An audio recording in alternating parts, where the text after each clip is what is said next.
Hey guys, it's Fox again, and today I'm going to be discussing the Euthyphro Dilemma. This is kind of a second part to the problem of evil segment I did not too long ago on whether philosophy and religion can coincide. So the Euthyphro problem is one that was brought up by Socrates in Plato's dialogue aptly named Euthyphro. Socrates and Euthyphro are primarily discussing the idea of filial piety. But there's a very interesting question that is raised during this discussion that is brought up a lot of times when we're talking about divine command theory in philosophy. And the question is something just or good because God says it is, or does God command things because they're just or good? And so at first it seems kind of like just a weird turn of phrase, but it's not. What's actually happening here is the first possibility is that God decides what is good. And that is the objective morality. In the second circumstance, what is good already exists, and God merely commands those things that fall into that category. So, more people are apt to go with option 2, and I'm going to get to why in a little bit.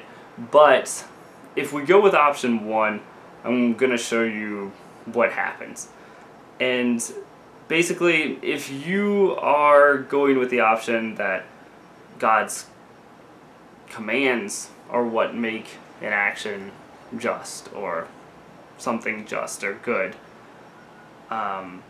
then you get these weird possible worlds where God could essentially command anything that he wanted. He could tomorrow say that killing babies is now a great thing, and if it were true that whatever he commands is just, that would then become just. Well, what we probably want to say is that God would never command something like that because it's not right or it's not good. But if you say that, you're acknowledging then that good in itself is indeed separate from God's commands, which is why a lot of people will end up going with option 2. So if we believe in this good that is outside of God, then we need to have reasons. It's not acceptable for God to just give us commands without explaining himself. And the reason being is that this could be incredibly dangerous because we don't really have any assurance that this God actually exists, or that the commands that are in the Bible are legitimate. So we need reasons. We need reasons to believe why these might be divine commands, or whether this is just good philosophical advice in general, even if you don't believe all the divinity behind the Bible. So the reason we need this is because anyone could write a document. You could have Jim Bob's Testament, and if you had enough people, you could be the cult of Jim Bob, and in that religion, it could be that Jim Bob orders that killing babies is moral. And if you don't have any sort of reasoning behind it, and you accept that on blind faith, then you could be committing some extreme wrongdoing. In a less extreme or religious example, you can think about it in everyday life. And I'm going to bring up, actually this has nothing to do with everyday life, but I'm going to bring it up anyway. I'm a fan of aliens. So let's say you're on the spaceship in the original Alien, and the alien has broken out and is murdering people left and right. Ash, the evil robot from this movie, has just told you the alien's gone, taken care of, no worries. If you just take Ash at his word and you go back into your space pod and get some sleep, you're going to have some serious issues when you wake up.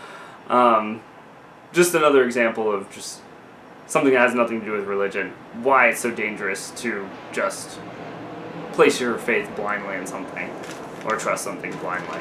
In this case, Ash turns out to be an evil robot, and actually he just wants to put a chest burster in you so they can take it back to the company. Bad day for you. So, is the Euthyphro problem enough to send us on a purely secular path for ethical philosophy? that's my question for you.